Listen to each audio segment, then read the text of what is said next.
Thank you very much for your questions.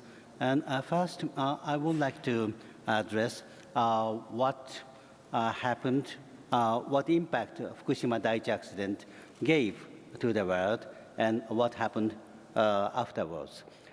Fukushima Daiichi accident was a terrible accident, very severe accident caused by earthquake and a tsunami. And the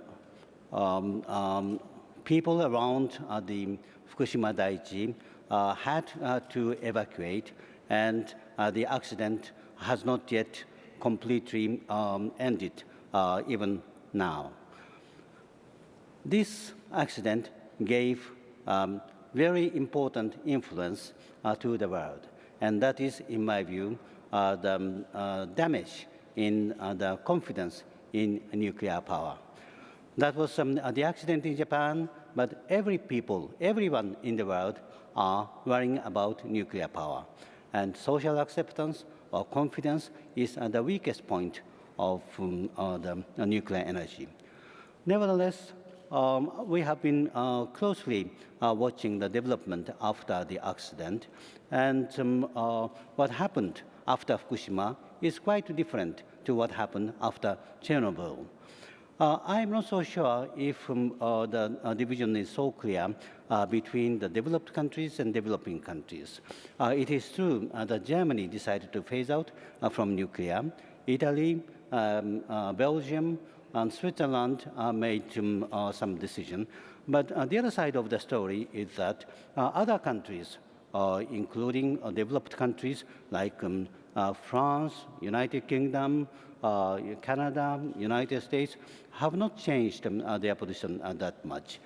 China, India continue, or Brazil, Argentina will continue to include nuclear as an important option. So what is happening now is the continuous expansion of nuclear power, but with a slower pace and with increased safety. That is what is happening, and it is very different to what happened after Chernobyl. Why it is so? Because the current situation is very different to the situation in the middle 1980s when Chernobyl happened. The climate change is one of the top of the agenda. Fossil fuel is very expensive. Energy is needed everywhere in the world. Nowadays, developing countries like Vietnam, Jordan, UAE, Turkey would like to join the nuclear power club.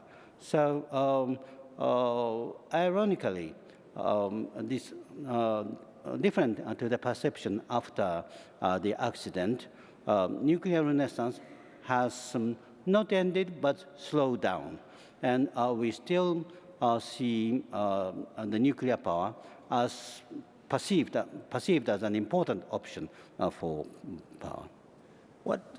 What do national governments or international organizations such as yours need to do to make sure that we don't have this kind of huge disaster again? Yes, this is a very important point.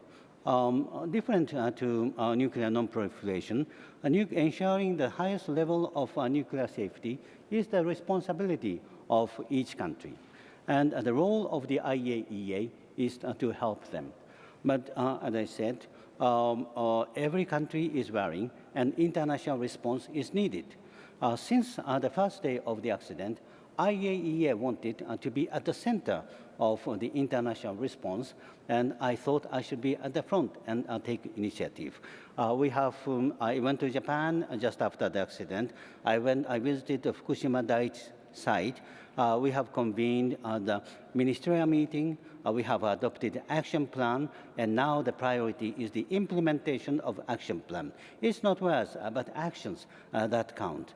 So the responsibilities lies on each country, but international response is needed, and IAEA is ready to take that responsibility. As you as you were spelling that out, I was sitting here thinking it sounds like somebody talking about the Eurozone. Each country is responsible, but it requires a much more coordinated response. Do you think what you did in this case is a model for global governance? There are good elements. For example, we have disseminated information, verified information, and that was used as a reference point. We have channeled all the of assistance to Japan, and we have been successful in agreeing on action plan to enhance the safety. But it doesn't mean there aren't lessons. We have learned lots of lessons through this accident. First, it is obvious that TEPCO or Japan underestimated the huge tsunami. And also, we think that transparency was most needed.